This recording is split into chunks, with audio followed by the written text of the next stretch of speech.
Welcome to the deep dive. Let's get straight to it. Weight loss. If you've ever tried to figure out, the best way to lose weight with all the advice out there, keto, paleo, whatever, it's just, well, it's overwhelming. Oh, absolutely. It feels like every week there's a new trend, right? And they all claim to be the magic answer. Finding something reliable, something backed by science, that's the tough part. Exactly. And that's why we're here. We really dug into this comprehensive review article. It's from the Clinical Nutrition Department at Rush University Medical Center. Our mission today, to pull out the really key evidence-based stuff for you, we want to focus on what actually works for sustainable weight management, like keeping it off for a year or more without getting totally bogged down. Yeah, and what's great about this review is that it looks specifically at effectiveness and long-term sustainability.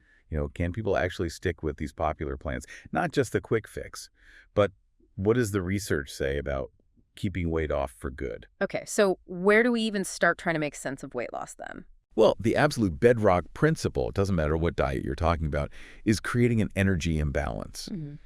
Simply put, you need to use more calories than you consume. Right. Every single weight loss diet works by restricting energy intake, whether that's, deliberate calorie counting or just happening naturally because of the food choices involved. Calories in, calories out, the classic idea. But we all know those really strict diets, the ones promising super fast results, they often don't last, do they? That's the kicker. Many of those very restrictive plans, sure, they can work short-term, you might see quick weight loss, but sticking to them long-term, that's incredibly difficult, which is why it's so important to look past the first few weeks, those initial results. We need to ask how many people actually stay on the program, and more importantly, does it lead to lasting weight loss after, say, a year or even two? So if you're listening, what should you be looking for in a plan that actually has staying power? So this review really stresses that a successful plan has to fit your life. It needs to work with the foods you like, your budget, your daily schedule, the kind of challenges you run into every day. Makes sense. Without that kind of personal fit, long-term adherence and stopping the weight from coming back, it becomes a real uphill battle. And interestingly, it's not just about weight. Your long-term diet choices really impact your risk for chronic diseases down the road, too. Okay, let's dive into some specific types. The review talks about low-fat, low-calorie approaches first. What are the main points there? Yeah, a key example they mention is the Therapeutic Lifestyle Changes Diet, or TLC. Now, this one wasn't designed strictly for weight loss initially. It's promoted by groups like the National Cholesterol Education Program, mainly for heart health. Okay. The basic idea is about 30% of your calories from fat overall, around 15% from protein, up to 20% from those healthier monounsaturated fats, think olive oil, and getting a decent amount of fiber, like 20 to 30 grams daily. So if it's for heart health, how does it help you lose weight? Well, even though weight loss isn't its primary target, TLC can work for weight loss if you combine it with portion control, overall calorie restriction, and crucially, getting more physical activity. Right. And the review points to the Diabetes Prevention Program, the DPP, as a really successful example. Their lifestyle intervention used a diet quite similar to TLC. Ah, yes, the DPP. Remind us what that involved. So the DPP's Intensive Lifestyle Modification Program, the ILT, had participants aim for a 7% weight loss goal using a low-calorie, low-fat diet, and they had to get at least 150 minutes of physical activity every week. And the results? Pretty striking, actually. They saw a major drop in the number of people developing type 2 diabetes compared to groups just taking medication or placebo. Wow. Okay, and what about the actual weight loss numbers? Well, no, so on average, the people in that ILT group lost around 15 pounds, maybe 7 kilograms, in the first year. And they only regained a little bit, maybe a couple of pounds, over the next 3 years. That's pretty good maintenance. It is. And what's really telling is that the folks who hit their weight loss and activity goals within the first 6 months, they were much more likely to still be meeting those goals over 3 years later. So those early successes seem to build real momentum. That makes total sense. You feel like you can do it. Exactly. And these ILT participants, they were pretty active, averaging around 224 minutes of physical activity a week. This really highlights that strong link between moving more and keeping weight off long term. Other research backs this up, suggesting that if you get 200 minutes or more of exercise a week, you tend to see greater weight loss and better maintenance compared to, say, less than 150 minutes. Well, exercise really isn't optional for lasting results, is it? It seems pretty non-negotiable, yeah. The DPP data also showed a clear connection between dietary self-monitoring, basically, keeping track of what you eat, and hitting those weight and activity targets. Okay. And in terms of diet changes, the ILT folks cut back on total calories and fat, but they actually increased their carbs and fiber, more fruits, veggies, poultry, and less red meat, dairy, and sweets. We talked about how hard sticking to diets can be. How did the DPP do with dropouts? That's another impressive part. The DPP ILT had a remarkably low dropout rate, only 8%, which, considering how intensive it was, suggests the comprehensive support and the structured approach really helped keep people engaged. Okay, that's really interesting. Let's switch gears to commercial programs. Weight Watchers comes up in the review. What did they find there? Right, Weight Watchers. It's described as a low-calorie, generally low-fat plan, Yeah. aiming for maybe 25% or less of calories from fat, and also high fiber, like 25 grams or more a day.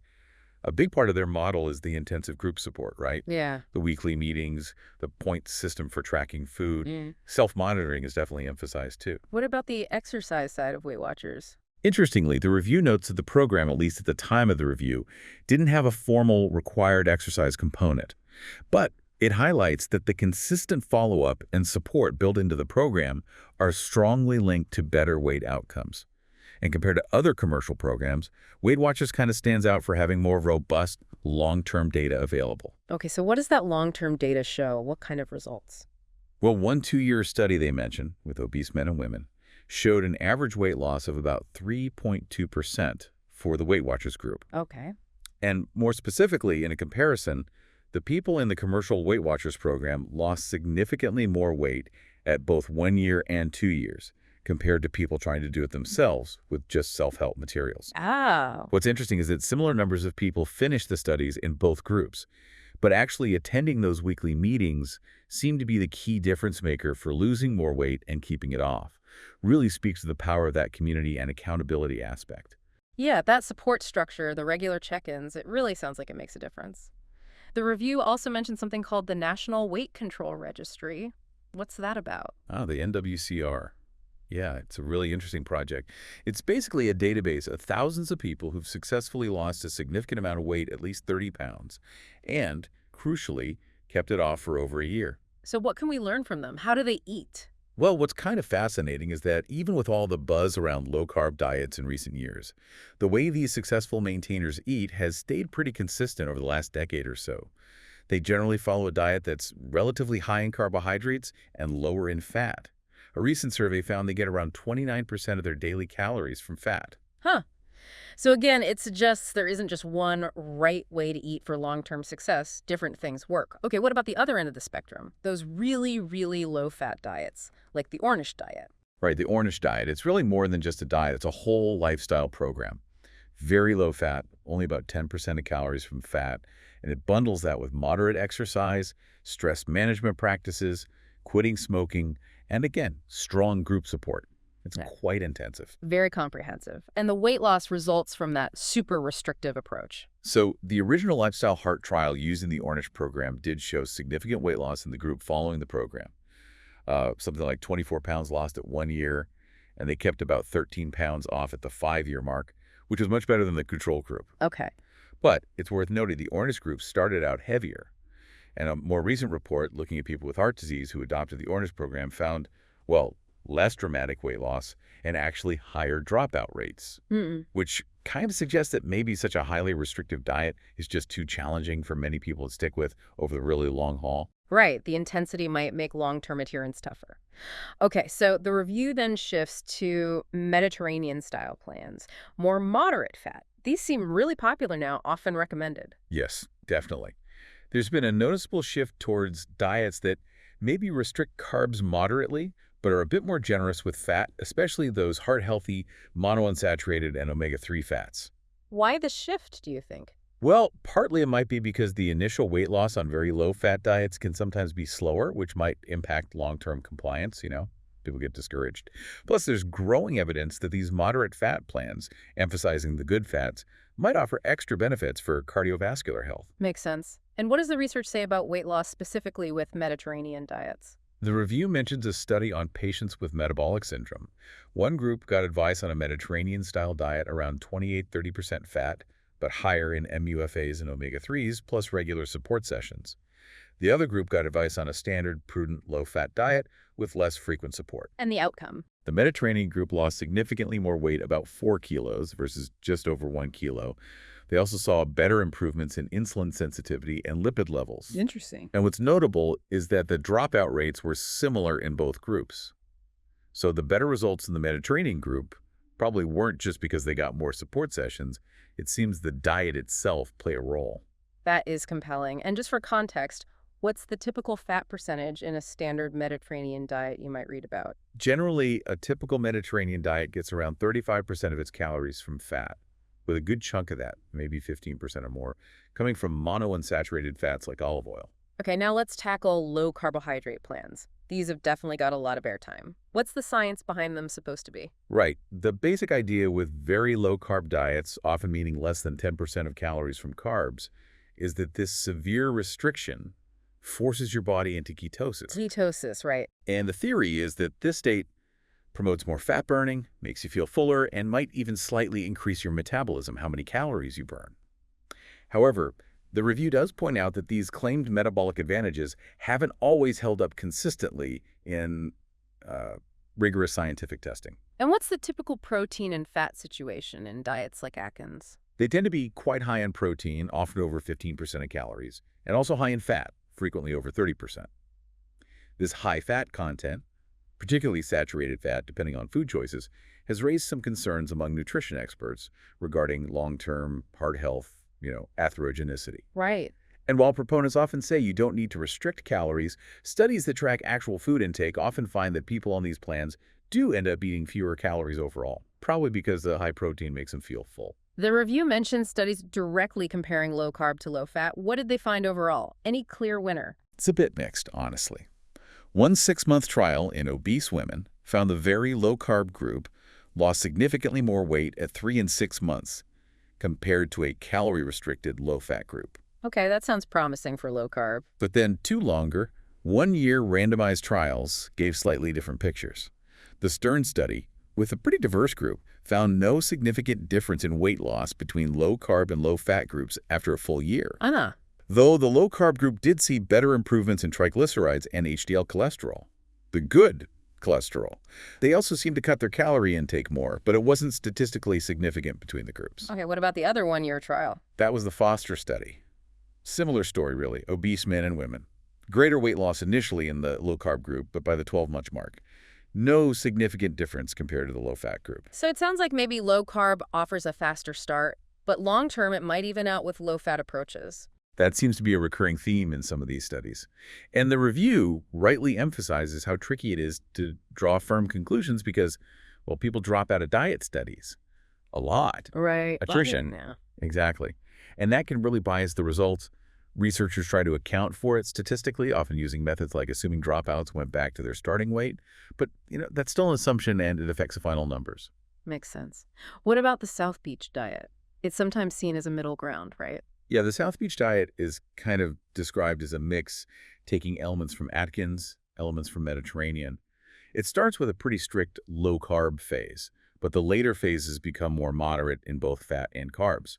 Actually, the macronutrient breakdown in later phases looks quite similar to a Mediterranean approach, around 39% fat, 33% protein, decent amount of MUFAs. And the evidence? There was a 12-week trial comparing South Beach to the standard NCEP diet. The South Beach group did lose more weight in that short period, but the review points out we don't really have good long-term data on South Beach for sustained weight loss or maintenance. Okay. And then there are just general high-protein plans. How are they different from the low-carb ones we just talked about? The main difference is that high-protein diets specifically focus on controlling fat intake, whereas many popular low-carb diets, like Atkins in its traditional form, can be quite high in fat as well as protein. Got it. And the rationale for high protein? It mostly comes down to satiety feeling full. Higher protein intake tends to make people feel fuller for longer, which might naturally lead them to eat fewer calories overall. There's also some weaker evidence suggesting it might slightly increase dietary thermogenesis, the calories burned digesting food. Does the research back this up? Short-term studies, like 6 months or less, sometimes show more weight loss when people eat high-protein diets, ad libitum, meaning eating as much as they want. But when diets are matched for calories, the evidence for a protein advantage is less clear. The review mentions a Danish study with a longer follow-up. What happened there? Right, that was a 2-year follow-up study. They compared a higher protein diet, about 25% of calories, to a more standard protein diet, around 12%, after an initial 6-month controlled weight loss phase. Mm. Well, the high-protein group lost more weight initially during those first 6 months, but that difference wasn't statistically significant by 12 or 24 months. However, the high-protein group did show greater reductions in waist circumference and, interestingly, in intra-abdominal fat.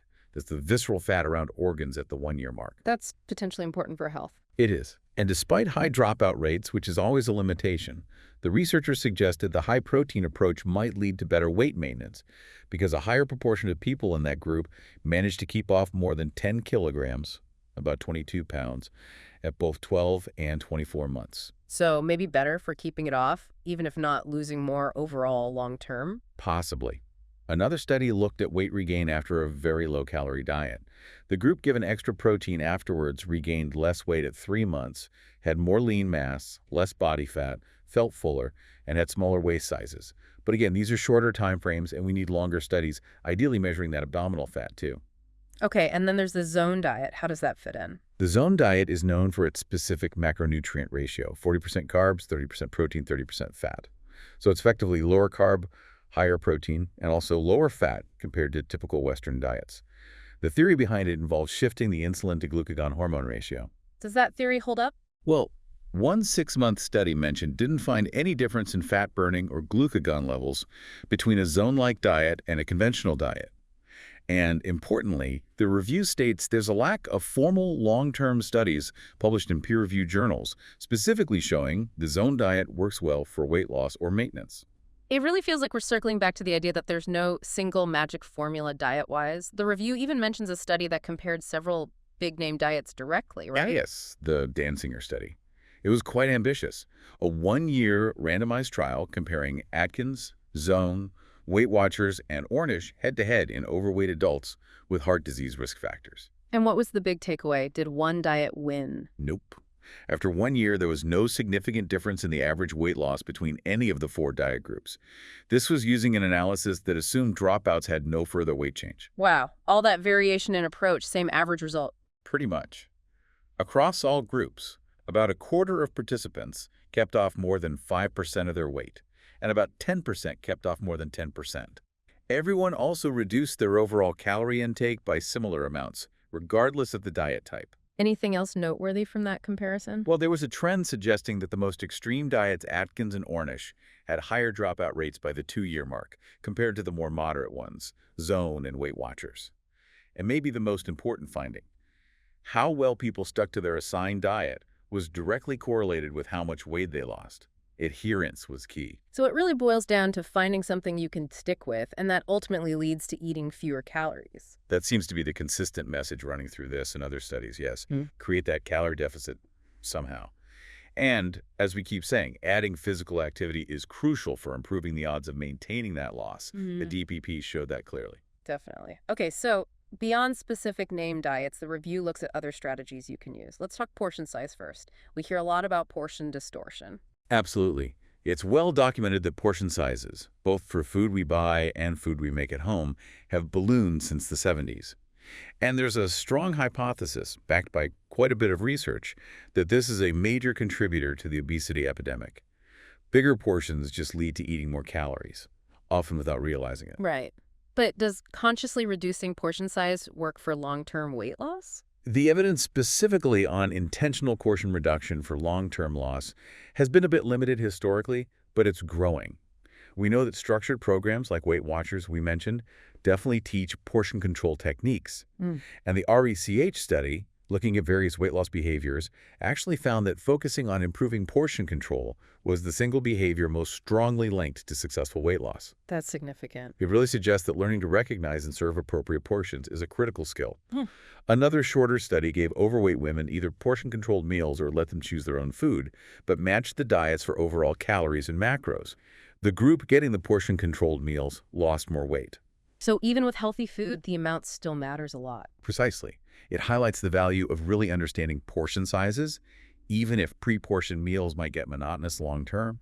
How can you, listening right now, get better at judging portions. Education is huge. Registered dietitians are fantastic for this.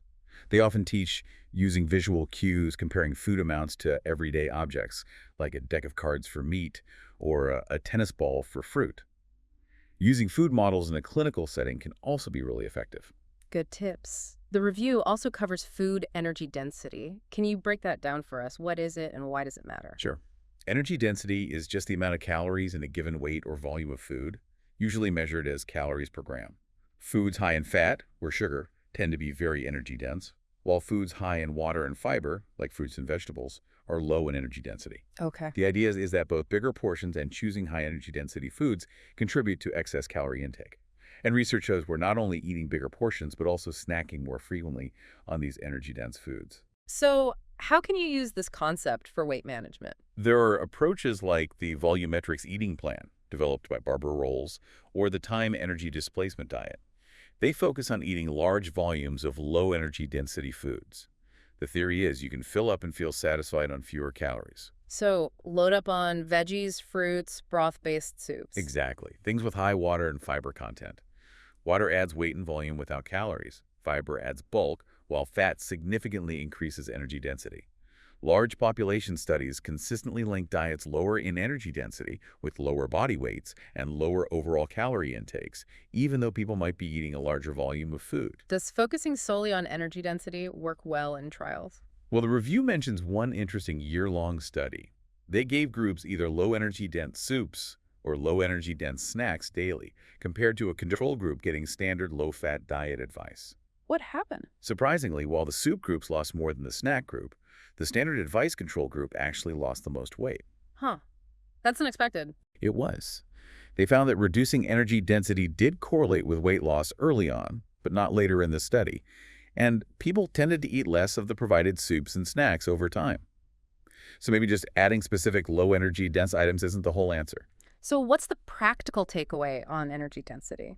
It seems that focusing on reducing overall dietary energy density by increasing fruit and vegetable intake generally leads to better weight loss than just focusing on reducing fat alone.